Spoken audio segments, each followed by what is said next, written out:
Shabbat Shalom à tous, Paracha Miketz. Donc on va commencer par un résumé sur la Paracha, puis une explication sur un verset. Donc dans cette Paracha, on parle de l'emprisonnement de Yosef. Donc celui-ci va s'achever lorsque Pharaon donc fait un songe, donc le songe que tout le monde connaît. Pharaon est au bord du fleuve, 7 vaches décharnées y dévorent 7 vaches belles et grasses. Puis donc le second rêve, 7 épis de blé maigre et brûlé y avalent 7 épis sains et pleins. Sur le conseil de l'échanson, Yosef est alors appelé aux frais de Pharaon et interprète les deux rêves. 7 années d'abondance, annonce-t-il, seront suivies par 7 années de famine. Yosef va alors recommander que pendant les 7 premières années, le blé soit amassé et entreposé sous la possession de Pharaon. Ce dernier va alors le nommer gouverneur de toute l'Égypte.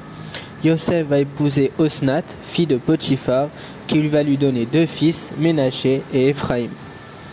Quelques années après, on voit que l'interprétation est vraie, donc la famille va s'étendre et on ne peut plus obtenir de nourriture seulement en Égypte grâce à Yosef. Yaakov craignant donc pour Binyamin, il le garde auprès de lui, donc ce sont les 10 autres frères de Yosef qui descendent en Égypte pour y acheter du grain. Yosef les reconnaît contrairement à eux et les accuse d'être des espions. Les frères vont protester de leur bonne foi, vont protester et vont évoquer leur père et leur jeune frère. Yosef leur demande de revenir avec Binyamin pour prouver la véracité de leurs propos. En attendant, Shimon est retenu en gage et sur le chemin du recours, il découvre que l'argent payé en échange du blé a été mystérieusement restitué. Yaakov n'accepte pas le départ de Binyamin qu'après que Yehuda se soit porté garant de son retour. Cette fois, Yosef les reçoit avec affabilité, relâche Shimon et les invite à un dîner solennel dans son palais. Malgré son émotion, il continue de leur cacher son identité et fait mettre sa coupe d'argent dans le sac de Binyamin. Quand les frères prennent la route du retour le lendemain, ils sont poursuivis, fouillés et arrêtés après la découverte de la coupe.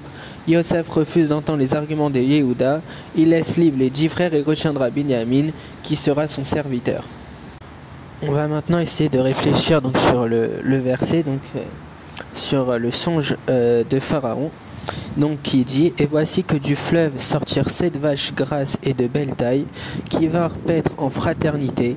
Puis je vis un songe, 7 épis s'élevant sur une même tige, pleine et bon. Pharaon, comme donc on l'a vu, rêve de 7 années bénies, et la manière dont la Torah en parle met en évidence un détail capital. Elle ne dit pas seulement que les vaches étaient grasses et que les épis étaient beaux et pleins. Elle laisse entendre que la fraternité régnait là où que les vaches paissaient et que les 7 épis s'élevaient sur une même tige. Qu'est-ce que cela nous enseigne ? Cela va nous enseigner ici que la fraternité et l'unité sont essentielles à l'abondance et à la bénédiction. Elles en sont la condition. Chacun d'entre nous, où qu'il se trouve, doit œuvrer pour que règne l'entente au sein de la famille, de la communauté ou des communautés au sens le plus large du terme, et au sein de notre peuple tout entier, afin que la bénédiction puisse venir plus facilement à nous. Shabbat Shalom à tous, et plein de bonnes choses.